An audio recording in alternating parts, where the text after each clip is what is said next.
Hey everyone, just a quick note. Been having a little bumps in the road with recording the show. Most of them are completely my fault, especially today. There's a kind of my end is muffled and there's a little bit of an echo, but the content is still great. And I ordered some new audio. I ordered a new headset to try and solve this. I broke my favorite podcast microphone. I don't know if I told you that. And that cost a small fortune. So, the show's good. It's just a little, the quality's off. The people are not. How's that? All right, here we go.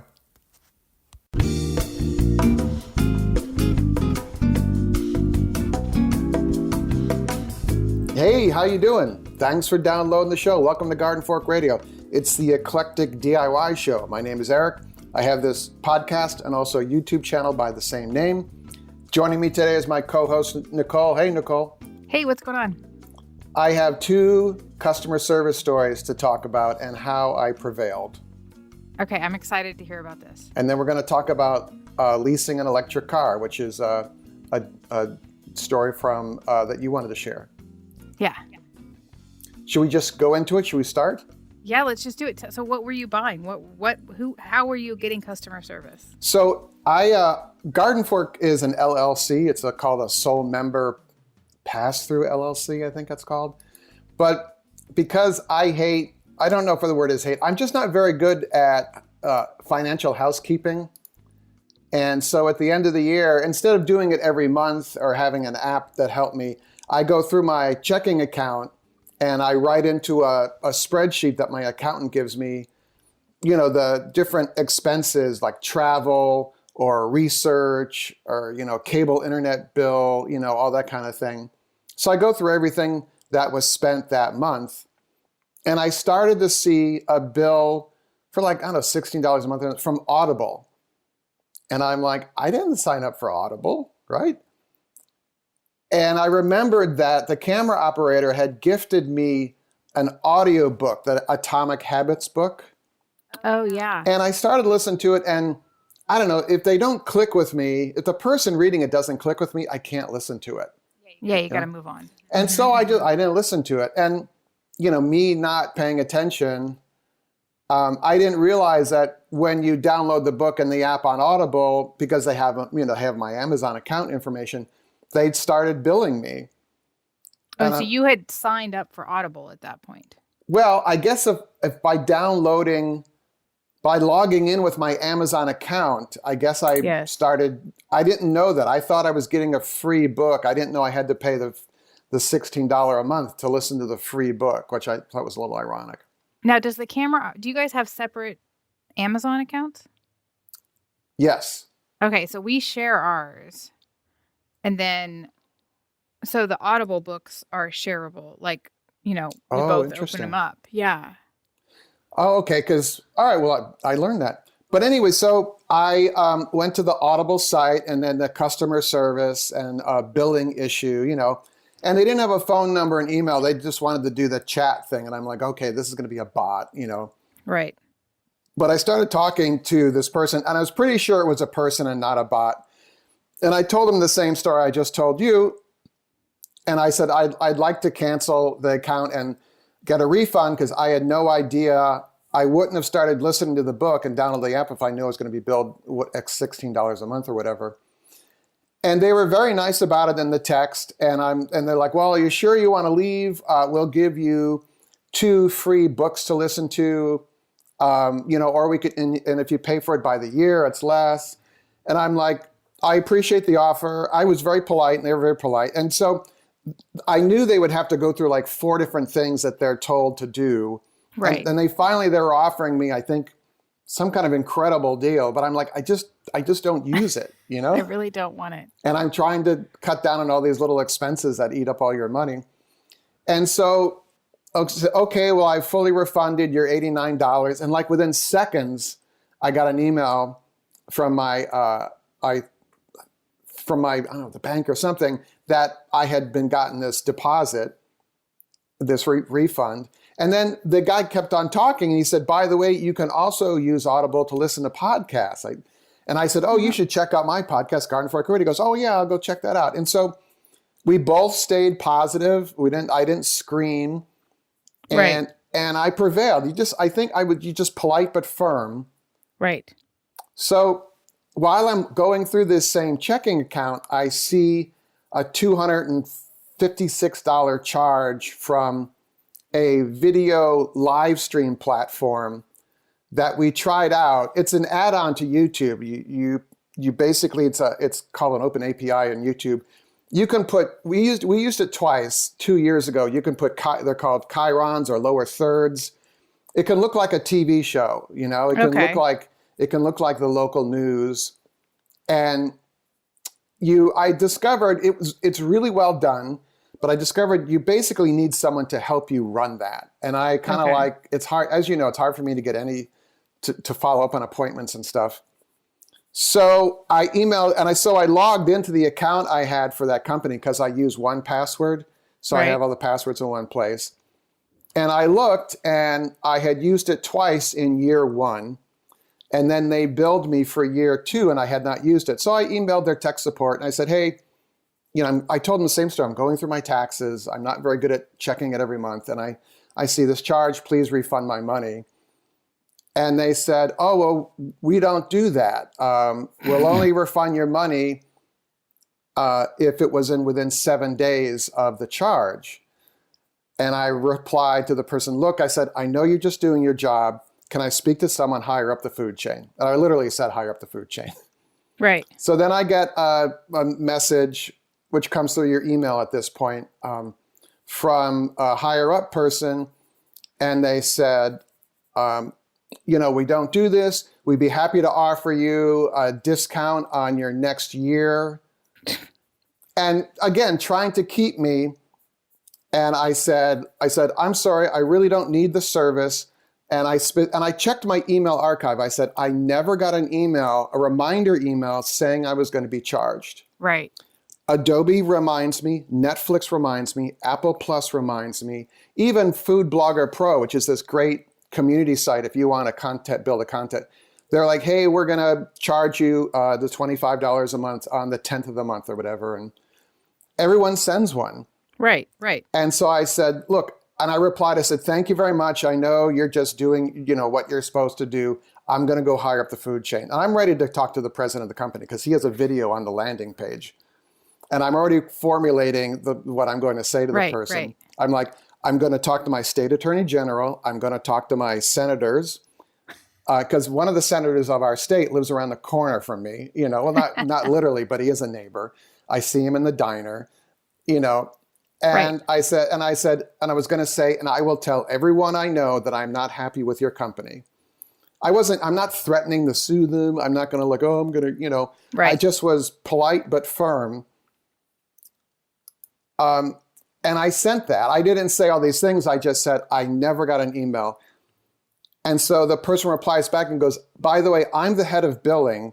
And we don't send out billing reminder emails anymore because our customers complained of getting too many emails. Oh my God. And I'm like, that's your marketing emails that they don't want to get. I thought, isn't it like a law that you have to send someone a reminder, hey, we're going to ding you? I don't think so, because was probably in your original thing that you signed that you were signing up for the rest of your life. Yeah. And so she went back with that, and I just said, look, I understand you're doing what you have to do. I'm going higher up the food chain. I never got an email. Oh no. And I said, let me just relate to you a thing that I've learned in business. And I have this phrase, which I think I've said here. If you do a good job, if you have good customer service, your customer might tell 1 or 2 people. If you have a bad customer service experience, that person will tell 10 other people. Exactly. And that's how I left the email. And then within 5 minutes, I had my refund. Oh, that worked out. Staying positive, but firm, polite, and karma is boomerang. I really believe. And these people are just doing a job. They might be vested with some stock in the company, but they want to go home and watch Netflix just like you do, Well, a slightly adjacent story. Years ago, my sister bought a jacuzzi from Costco. And, they've got the return policy, right? You can return anything. So she bought the jacuzzi, and 2 days after the year warranty from the jacuzzi company, it wasn't actually a jacuzzi, it was a hot tub, I guess. Jacuzzi is a name brand. Yeah. And the motor went out or something went out. The panel went out. So she calls up.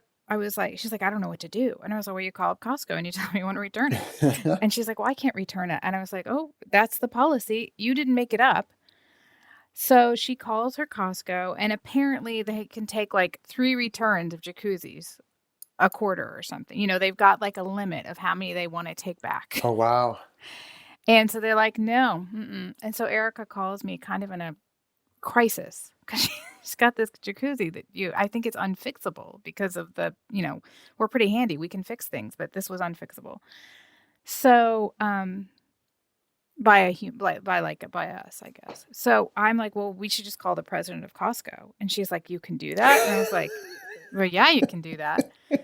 So we get on a 3-way call. We get his phone number. We call up. His secretary answers the phone. Erica explains the situation. She doesn't really know what to do. She's got this jacuzzi.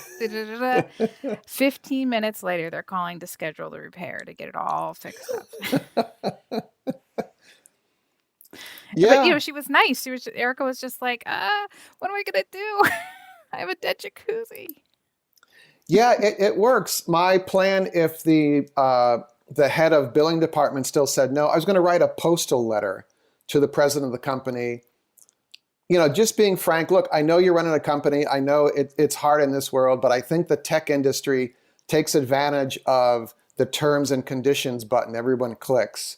And I think it's what you're doing, I think is wrong. And I'm going to tell my legislatures. And the state attorney general in New York State is a go-getter, let's just say politely. You can Google her and see what she's doing right now. So, and I was like, if you're just consistent, and I just want to emphasize being polite. If you scream, I think that fails. Right. So I had a job when I was a contractor, went to this lady's apartment. She was super nice. She says, oh, I've never had a contractor in here before. And she was relating to me how her father had just recently died, and I'm like becoming her best friend. And we get in, and there's this glass case that's about 2 foot square and about 5 foot high with little shelves in it. And it's full of antique Japanese wind-up toys. Wow. And I'm like, this has to be moved for us to work. And I'm not sure I have insurance to cover moving that kind of thing. Right. And so I said, look, we're not insured for this, and this needs to be moved. She goes, well, I don't know how to do that. And I'm like, okay. So we slid a furniture blanket under it and we moved it over. And I just said, if we break it, it's not our fault. She says, oh, okay. So in the meantime, a buddy of mine had called me and said, hey, I got a friend who needs a job. He's good at painting. Would you take him on? I'm like, okay, so I let this guy on, and I said, took him to the bathroom. I said, tape off the whole bathroom and prime it. And then, around lunch, I swing by to see how he's doing. And I see what looks like broken green glass on the sink. And I said, what's that? He goes, oh, that's some jewelry thing that I broke. I'm going to tell the lady at the end of the day. And I'm like, no, you're not. You tell me right away. So I go find our client because she's hanging around while we're painting. And I said, look, we had a little accident in the bathroom. And she just looks at me and goes, I already know about it. She goes, that's the jade bracelet my father gave me when I was 14. Oh, Jesus. And I just looked at her and I said, I'll take $400 off the bill. And she said, okay. And I didn't make any money. That was the profit out the door. And I never hired that guy again. But if I had said, oh, we're not going to cover that, or you have to file through our insurance, she would have told 10 people that I'm a lousy contractor.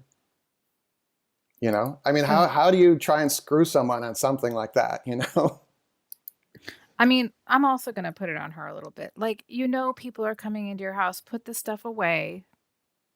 I know. Yeah, I could have said that, but it wouldn't have worked out well for me. No, saying that's not helpful. Yeah, no, you did the right thing. I mean, I roll over anytime anybody's not happy with pictures. I'm like, great, you want your money back? Great, here you go. Yeah. Please don't leave me a bad review.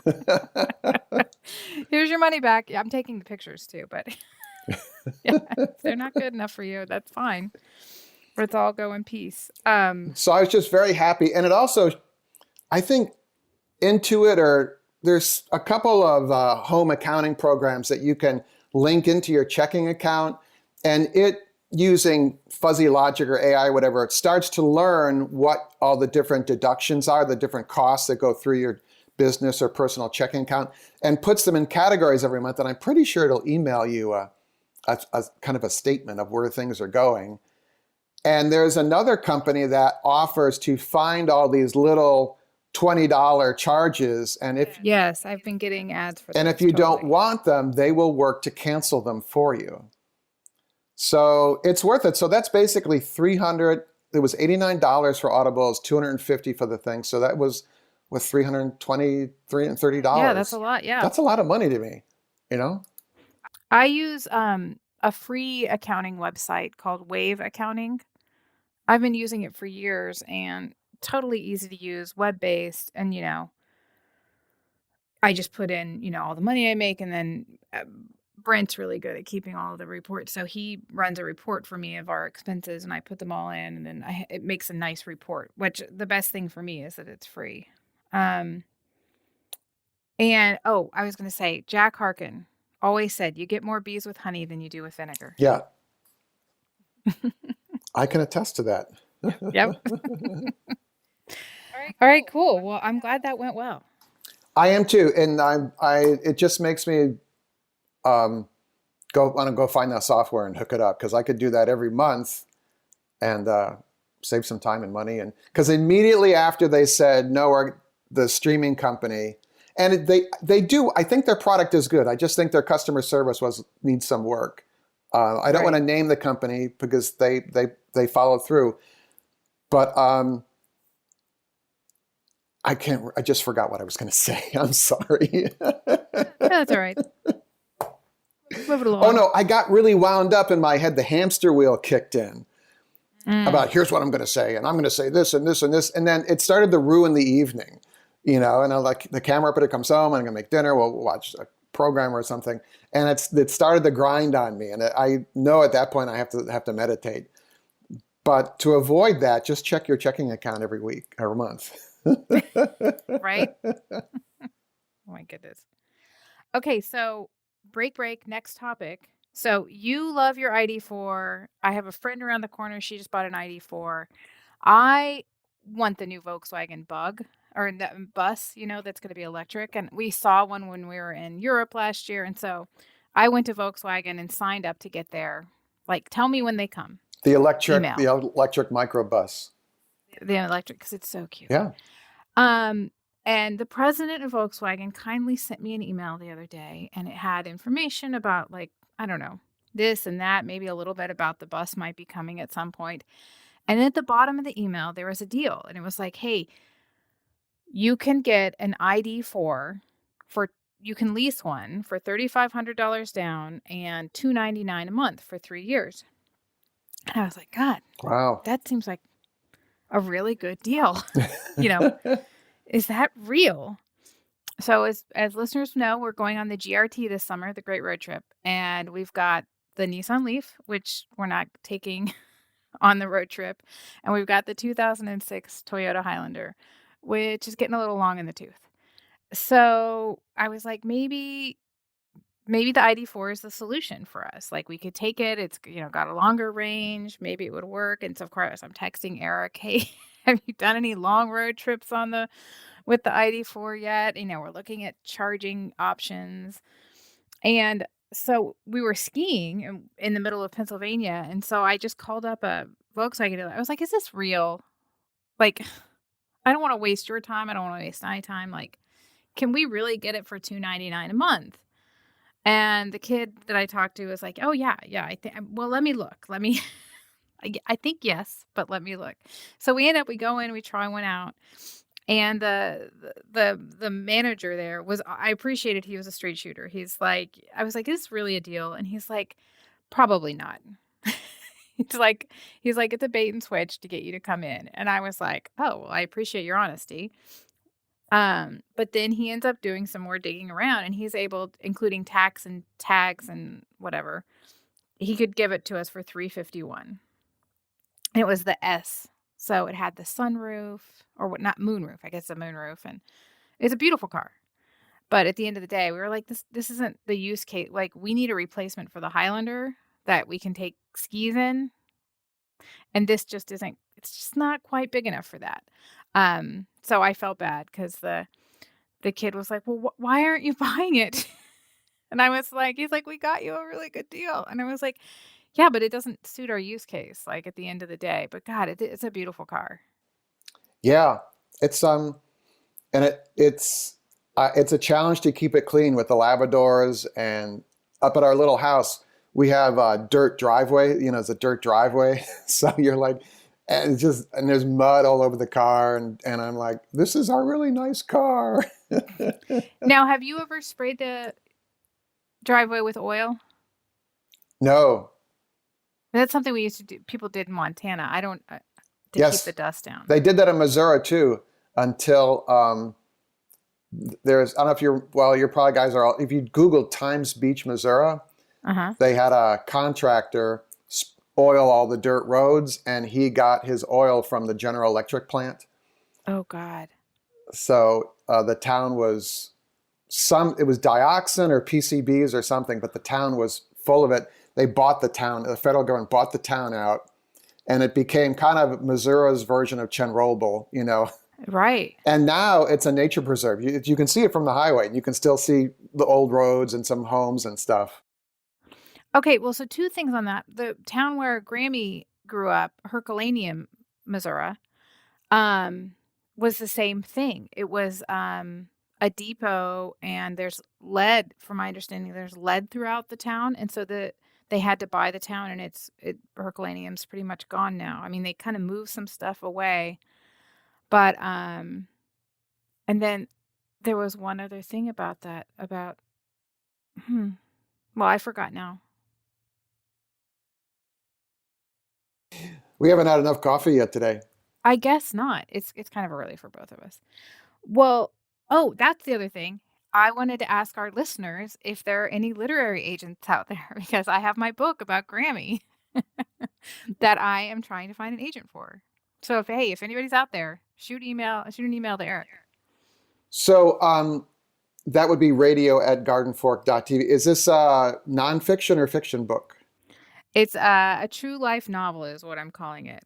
So it is Grammy's life as true as I can make it, but I've made up stuff because I wasn't there for conversations and whatnot. So I don't feel confident calling it like a biography. And her life was crazy. So she grew up in an orphanage because her mother didn't have enough money to feed her after her father left. Then she went into service, which means she, was a chambermaid in somebody's house. And then got married, got pregnant, and then her husband died in World War II. And so then she was a 19 or 20-year-old World War II widow with a baby. And she got married again. And Mr. Miserable, as we fondly refer to him in our family, embezzled millions of dollars from the state of Illinois as part of the Hodge scandal. And so there aren't any books about World War II widows, which is interesting from their point of view. There were 100,000 of them. And so I've, what happened to these women after their husbands died? Yeah, back then, especially. Right. So it's told from a first person. It's her point of view, and she's telling the story of her life to the reader. Wow. I think the key in your pitch would be there aren't any books like this. Yeah. Okay. I'm going to take notes on that. That's good. Here, yeah. Book pitch expert. Well, there are a lot of experts out there. But that is yeah, now I have found a number of books about World War II that have recently come out because next year is the 80th anniversary of D-Day. So that's also a big milestone. Oh, it's huge. It changed the world. Thanks to some fortuitous weather. Right? Yeah. Interesting how weather played into this nation's America becoming independent from the UK, or I guess England at that point. Right? Um, I'm in Brooklyn. There was what's called the Battle of Long Island or the Battle of Brooklyn. I'm in the 40s. This was on 3rd Street, where my friend is the head of a nonprofit of the part of the battlefield. But the Americans were on Brooklyn, and the British were coming for them. And under the cover of fog, they escaped across the river and got away. Otherwise, the British basically would have annihilated the American troops, and the war would have ended up very differently. But because of the fog, they were able to travel over to Manhattan, I believe. The historians are yelling at me right now. I'm mangling this, but basically, because of some fortuitous weather, we are Americans instead of British. Huh. Fascinating. Yeah.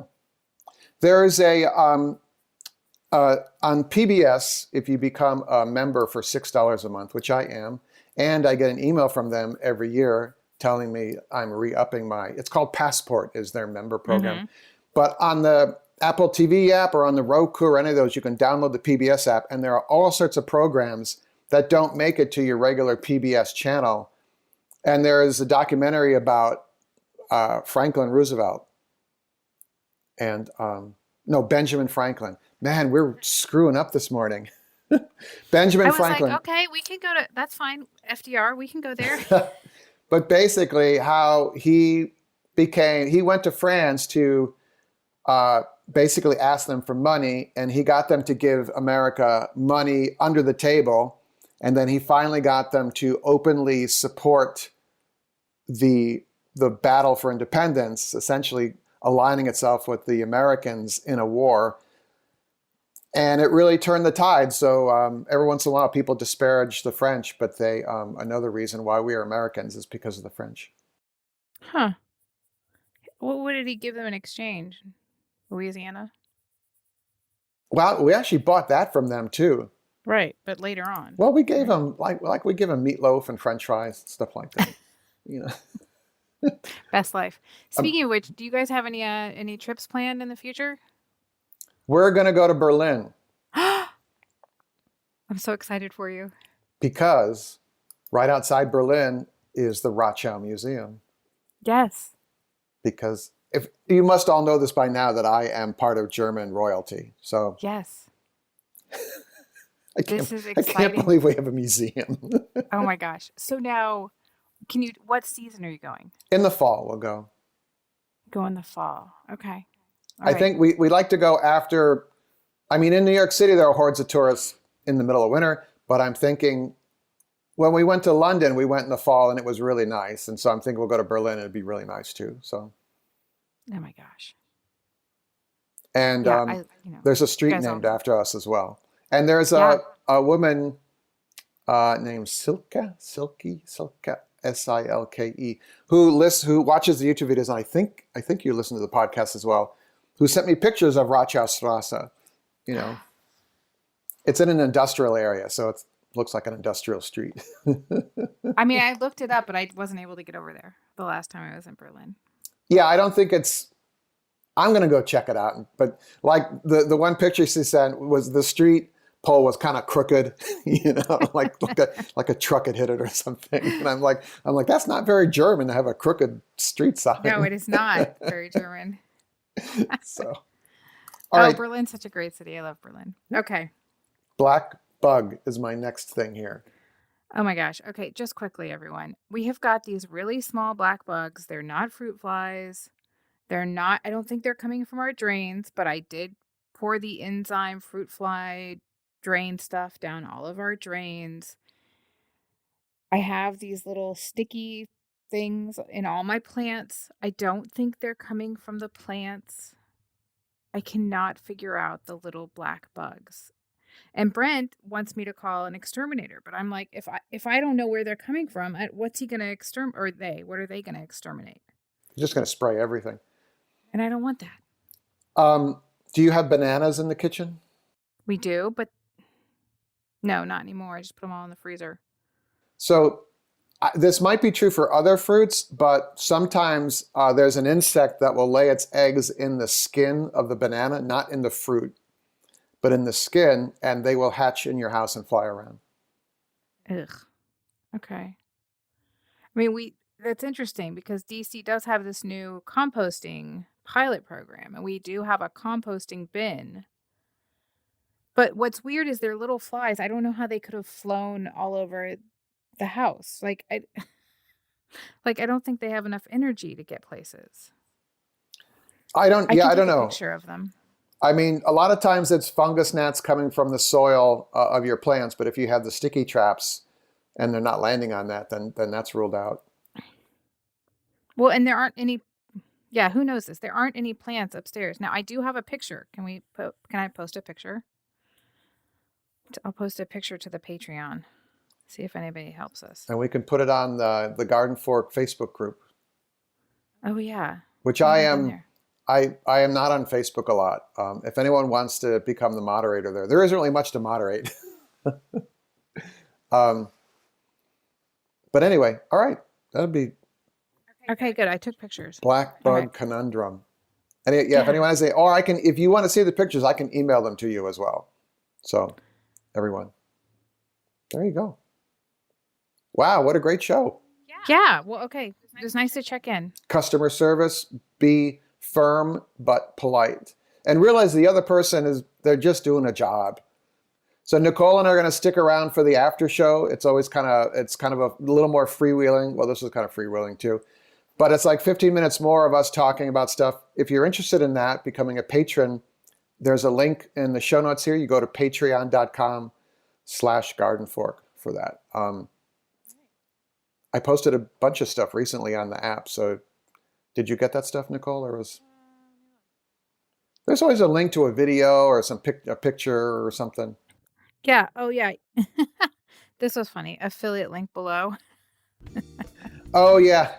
There's a video coming out about a pressure washer. And you'll like it. You'll like the sign I put on it. The DIY tunnelers, always a good time. I think we'll have to do a show about that because Gabe from Save It for Parts channel on YouTube, yep. He's friends with the guy that digs in Northwest Wisconsin, and he's in the Bloomberg article. I'll link to this article in the show notes here, but DIY tunneling has become a thing now, and Gabe helps this guy who owns this land dig tunnels. It's called Sandland, and he has several videos on his YouTube channel about Sandland. So go to YouTube and type in Save It for Parts Sandland, and they'll show up there. All right, so thanks everyone. Please, radio@gardenfork.tv is always a great way to hear from you. Go out and do cool stuff and make it a great day. Garden Fork Radio is produced by Garden Fork Media LLC in Brooklyn, New York. Our executive producer is Jimmy Goots. For more information about Jimmy and the custom hollow books he makes, visit hollowbooks.com. The music in the show is licensed from audioblocks.com and uniquetracks.com.